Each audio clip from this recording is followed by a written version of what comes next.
On me dit souvent que la psychanalyse est contre l'homosexualité et c'est faux. Bien entendu, comme il faut de la nuance, il y a eu des psychanalystes homophobes, clairement.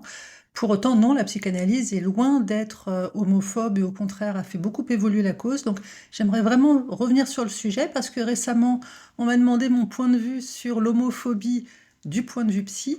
Et ce qui est un sujet d'ailleurs passionnant, mais il me faut une autre vidéo pour vraiment pouvoir vous éclairer sur ce sujet.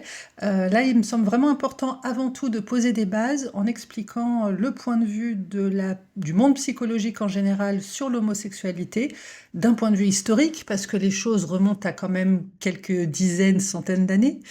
Euh, et j'aimerais déconstruire ce mythe qui malheureusement est persistant, disant que Freud et compagnie sont homophobes. Comme quoi Freud n'a pas fait que des mauvaises choses. Donc, comment on en est arrivé en France à penser l'homosexualité et puis petit à petit la dépathologiser et la dépénaliser, c'est une histoire qui est quand même un peu complexe, hein, et je pense que ça a beaucoup dérangé malheureusement les allées et venues de certains qui ont eu un micro ouvert pour déverser toutes leurs idées homophobes, en France comme ailleurs d'ailleurs. Il y a eu quelques psychanalystes américains notamment qui ont fait beaucoup de mal. Je vais essayer de vous expliquer ça d'un point de vue chronologique parce que sinon on peut en parler pendant des heures. Donc déjà, si on part de Freud comme étant celui qui a créé le terme de psychanalyse et donc on va dire celui qui a organisé cliniquement la psychanalyse, avant lui, donc au XIXe siècle, l'homosexualité a été déjà considérée comme ce qu'on appelait une inversion sexuelle.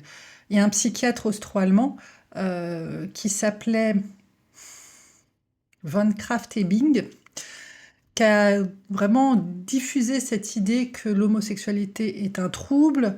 Il parle même d'une dégénérescence. Tout ça, c'était dans les années 1880. Il a médicalisé et pathologisé ça comme une anomalie biologique.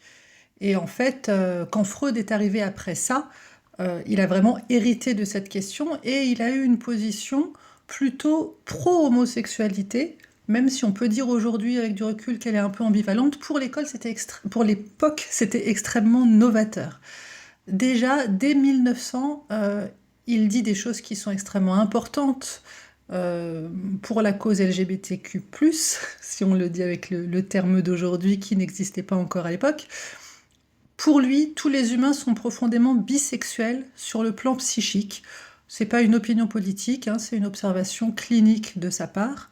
Et du coup, si on est psychiquement bisexuel, l'homosexualité, c'est pas une maladie, c'est une variation de la fonction sexuelle, c'est pas un symptôme, c'est pas une dégénérescence, c'est pas une perversion. Voilà. On parle notamment d'une lettre qu'il a écrite à la mère d'un jeune homme homosexuel et qui s'en inquiétait beaucoup. Il a répondu en lui disant que c'était pas une honte, ce n'est pas un avantage dans la vie, mais c'est pas une honte, c'est pas un vice, et surtout c'est pas une maladie. Donc là-dessus, il a toujours été très clair pendant toute sa vie. Encore une fois, on peut reprocher pas mal de choses au point de vue freudien, même si je pense que ses successeurs l'ont beaucoup dévoyé et ont interprété sa pensée. Mais là-dessus, pour lui, l'homosexualité, c'est un parcours dans le développement du psychisme. Voilà, ça s'est fait comme ça, et c'est ainsi. D'ailleurs, il s'est positionné très clairement contre tout ce qui est thérapie de conversion. Pour lui, il dit que déjà ça ne fonctionne pas puisque on est comme on est, et puis surtout que c'est extrêmement délétère, extrêmement violent, et encore une fois, ça ne sert à rien à part créer de la violence et créer des pathologies. Donc on peut pas dire que Freud soit un militant de l'homosexualité, mais il est vraiment pas pathologisant. Et en fait, pour l'époque, c'était quand même assez novateur. Il était à contre-courant de beaucoup de personnes qui, sans forcément considérer que c'était une pathologie grave, ne trouvaient pas ça normal. Après, comme je vous disais, il y a eu ceux qui se sont appropriés par la suite son travail et se disent les successeurs de Freud. Il y a eu Mélanie Klein, dont je vous ai déjà souvent parlé, qui, elle, a eu un point de vue plutôt homophobe et pathologisant. Il y a Anna Freud, la fille de Freud, qui, elle aussi, a continué en travaillant la pensée de son père, mais en l'interprétant. Si je les mets un peu, enfin je vais résumer parce que sinon on peut vraiment parler des heures, mais si je résume un petit peu leur point de vue à toutes les deux, puisqu'ils sont quand même assez semblables, Pour elle, l'homosexualité, c'est pas forcément une maladie en elle-même, mais c'est un problème dans le développement sexuel. C'est une pathologie. Pour l'une comme pour l'autre, on peut dire que la norme, c'est l'hétérosexualité, et parce qu'il y a eu des fixations infantiles, parce qu'il y a eu de l'angoisse, et donc le corps s'est défendu en se créant cette homosexualité, parce qu'il y a eu des identifications à l'autre sexe, le père ou la mère, un petit peu si vous voulez le complexe d'Oedipe, qui n'a pas été résolu. On n'a pas fait le complexe d'Oedipe correctement, c'est ce que Anna Freud dit. Et du coup, comme le complexe d'Oedipe n'est pas résolu, on reste bloqué sur un amour autocentré. Pour elle, ce n'est pas moral. Et du coup, c'est quand même une lecture de l'homosexualité qui est très pathologisante dans le sens où être homo, c'est pas la norme et il faut pouvoir corriger cela ou du moins l'expliquer par un mauvais environnement, une mauvaise éducation. Après ça, il y a vraiment eu une dérive terrible dans les années 50-60, notamment aux États-Unis. Alors, il y a deux auteurs qui, pour moi, sont à bannir du monde de la psychanalyse, c'est Bieber et Socarides, qui ont vraiment créé un champ de bataille idéologique. Bieber déjà parce que il considère que l'homosexualité, c'est parce qu'on a eu une mère trop dominante, l'homosexualité masculine, hein, je parle, parce qu'on a eu une mère trop dominante et un père trop distant, donc déjà c'est la faute aux parents. Et puis il s'est complètement appuyé dans ses démarches sur l'analyse de ses patients homosexuels. Donc en fait, il a analysé des patients qui n'allaient pas bien et il a dit, ah, si cette personne ne va pas bien, c'est parce qu'elle est homosexuelle. Donc ça a complètement biaisé son analyse. Socarides a été encore plus loin, c'était à peu près la même époque, quelques années après. Lui, il a vraiment parlé de thérapie réparatrice. Il a co-créé un organisme qui faisait la promotion des camps pour changer les homosexuels en hétérosexuels, parce que l'homosexualité, c'est une déviance grave, c'est le psychisme qui ne s'est pas développé. Et pour lui, et pour eux deux d'ailleurs, la psychanalyse, ça peut sauver un être humain pour le rendre hétéro. Le problème, c'est que ces gens-là ont eu pignon sur rue, leurs idées ont été reprises et extrêmement médiatisées à l'époque, alors qu'ils se basaient sur des données extrêmement faibles. Ils basaient leur opinion, puisque je peux dire ça comme ça, ce ne sont pas des données cliniques, mais des opinions personnelles, sur les quelques patients qu'ils avaient, donc pas du tout sur un échantillonnement intéressant et cliniquement intéressant. Ce que je trouve intéressant, moi, de mon point de vue, c'est qu'à peu près à la même époque, quelques années auparavant, il y a eu une psychologue américaine, donc même terrain géographique, à peu près même époque, une femme. Bizarrement, elle a été silenciée pendant longtemps. Elle a étudié l'homosexualité d'un point de vue clinique, c'est-à-dire qu'elle n'a pas été chercher des patients et elle les a classés hétéro, homo, je compare leurs problèmes. Non, elle a été chercher des personnes homosexuelles dans la communauté, des hommes hétérosexuels, elle les a comparés et elle a pu scientifiquement prouver qu'il n'y a aucune différence en santé mentale, il n'y a aucune différence en fonctionnement psychologique. Ça, c'était dans les années 1950, comme par hasard. Quelques années plus tard, voilà, je crois qu'elle c'était 1957 de mémoire, et Socarides, ça devait être 1965.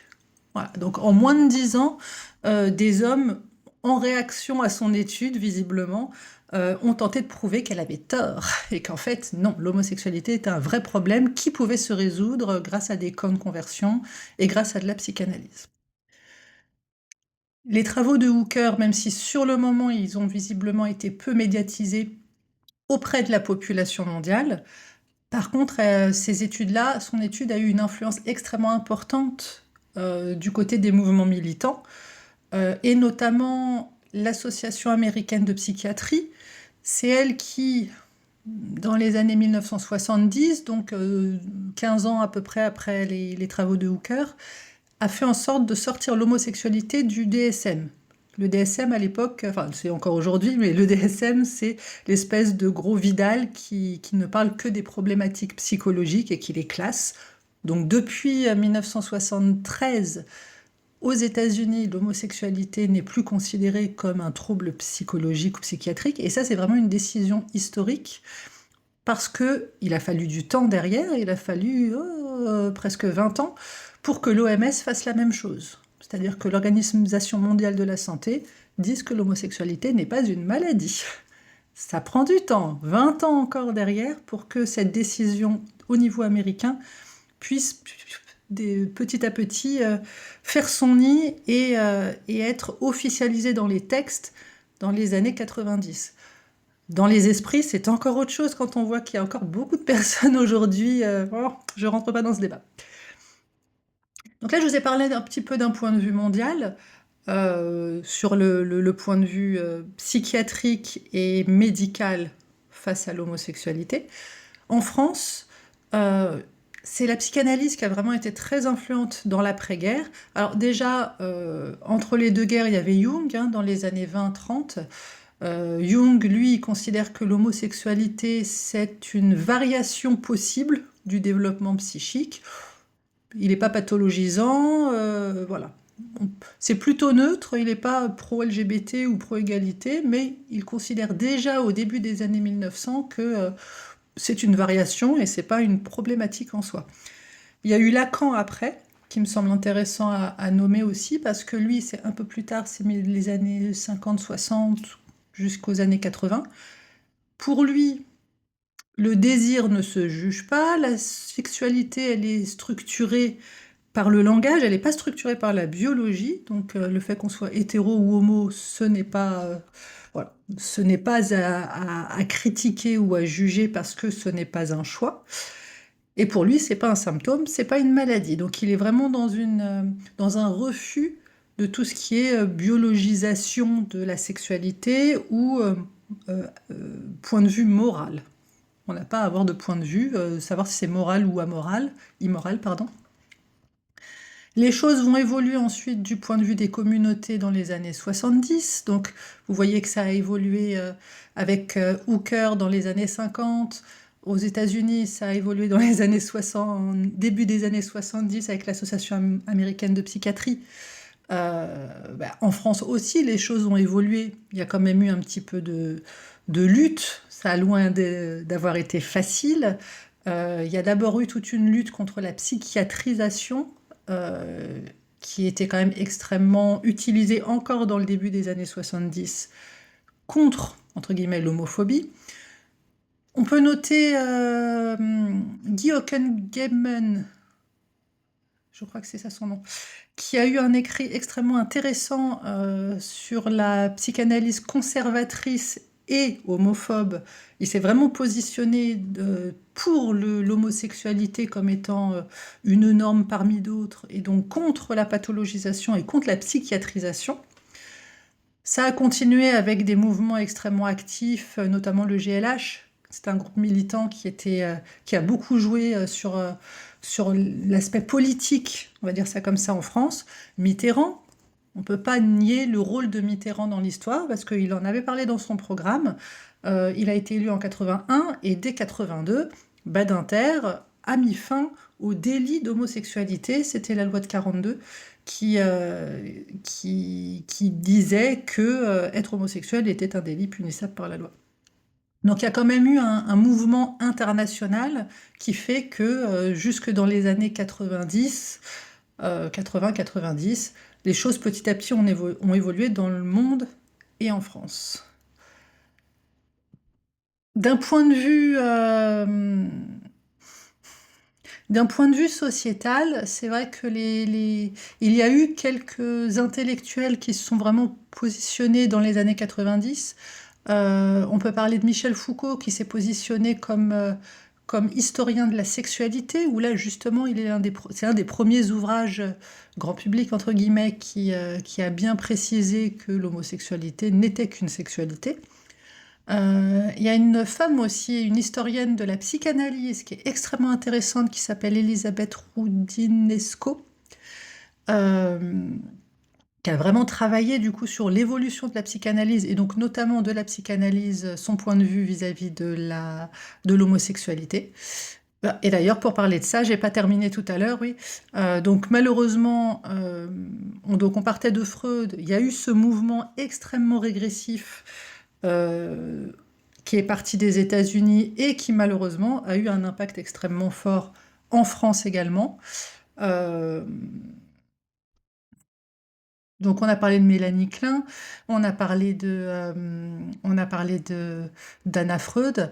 Il a fallu en fait passer par ce creux de la vague extrêmement homophobe dans la psychanalyse pour qu'aujourd'hui la psychanalyse contemporaine, à force de ramer, de crier, de râler, de réclamer elle aussi d'avoir micro ouvert, pour que enfin, d'un côté, la psychologie clinique grâce au travail du défenseur des droits, de la Haute Autorité de Santé, de l'OMS, de l'Association française de psychologie, voilà, pour qu'il y ait acté dans la loi, dans les textes, que l'homosexualité n'est pas un trouble, pour acter aussi que les thérapies de conversion sont dangereuses et donc sont totalement interdites sur le territoire français.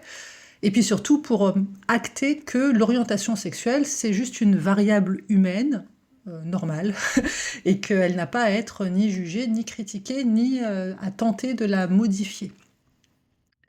Donc aujourd'hui, en psychanalyse contemporaine, quand je dis contemporain, c'est depuis les années 90 qu'il y a vraiment eu une évolution. Aujourd'hui, pour la majorité des psychanalystes, toute école confondue, hein, on considère que l'homosexualité n'est pas une problématique, ce n'est simplement une modalité du désir, c'est une manière d'aimer. Et le fait de choisir un partenaire homme, femme, non binaire, enfin bon, ça dit rien de la santé psychique. On choisit un partenaire, point. Les psychanalystes modernes, contemporains, ils préfèrent parler de la manière d'aimer, de la singularité du désir et surtout de tout ce qui est construction de l'individu, toutes les modalités de construction. On ne parle plus de pathologie du tout et on considère l'être humain qu'on a face à nous comme un être humain à part entière. Après, si on prend deux hétéros l'un à côté de l'autre, ils n'auront pas la même vision du désir, ils ne vivront pas le désir et leur sexualité de la même manière. Alors pourquoi faire des différenciations entre hétéros et homo ? De même, de personnes homosexuelles ou de personnes bisexuelles ou de personnes asexuelles ne le vivent pas du tout de la même manière. En psychanalyse contemporaine, on se base beaucoup quand même, en tout cas c'est dans ma pratique, sur tout ce qui est vision humaniste de la thérapie. On considère l'être humain face à nous dans sa globalité, de manière holistique, comme un individu à part entière dont il faut comprendre le fonctionnement distinct. Chaque personne a un fonctionnement distinct, c'est un vrai travail de recherche à chaque nouveau patient, c'est ce qui rend mon travail absolument passionnant et je ne risque pas du tout de me lasser puisqu'effectivement c'est un travail de détective existentiel qu'il faut refaire à chaque fois. Donc aujourd'hui vraiment cette pensée très pathologisante de Bieber et de Socarides, elle est vraiment considérée comme obsolète, elle est très située dans le temps, hein, c'était le produit d'une époque, c'était un contexte moral et des biais scientifiques vraiment massifs. Donc pour simplement poser ce cadre, aujourd'hui, on est passé d'une époque où l'homosexualité était vraiment une dégénérescence, puis une inversion, puis un trouble du développement lié au complexe d'Oedipe, pour finalement aujourd'hui dire qu'il s'agit simplement d'une variation naturelle de l'orientation sexuelle. J'allais rajouter humaine, mais même pas, puisque plus ça va, plus on se rend compte qu'il y a le même taux à peu près de personnes homosexuelles, d'individus homosexuels dans n'importe quelle couche du monde animal. Au départ, on ne parlait que des couches mammifères, puis on s'est rendu compte que chez les oiseaux aussi, puis maintenant on se rend compte que c'est la même chose chez les insectes et les gastéropodes qui ne sont pas hermaphrodites. Bref, clairement, on a encore beaucoup à apprendre. En tout cas, aujourd'hui, en psychologie, comme en psychanalyse moderne, l'homosexualité n'est pas une maladie, c'est pas un symptôme, c'est pas un échec du développement. Et l'homophobie, oui, c'est un problème. Si je résume ça en une phrase, et je vais faire une prochaine vidéo pour vraiment rentrer dans le détail, l'homophobie, en tout cas d'un point de vue de la psychologie, du monde psychologique aujourd'hui, elle est considérée comme une création de la culture, une création morale et normative, mais est loin d'être normale. Et c'est là qu'est tout le point intéressant, hein, de cette histoire, c'est que c'est pas l'homosexualité qui pose problème, c'est vraiment le contexte social qui l'a rendu problématique pendant plus d'1 mois. Et aujourd'hui, ce qui pose problème à la psychanalyse moderne, c'est l'homophobie. Bonne fin de journée!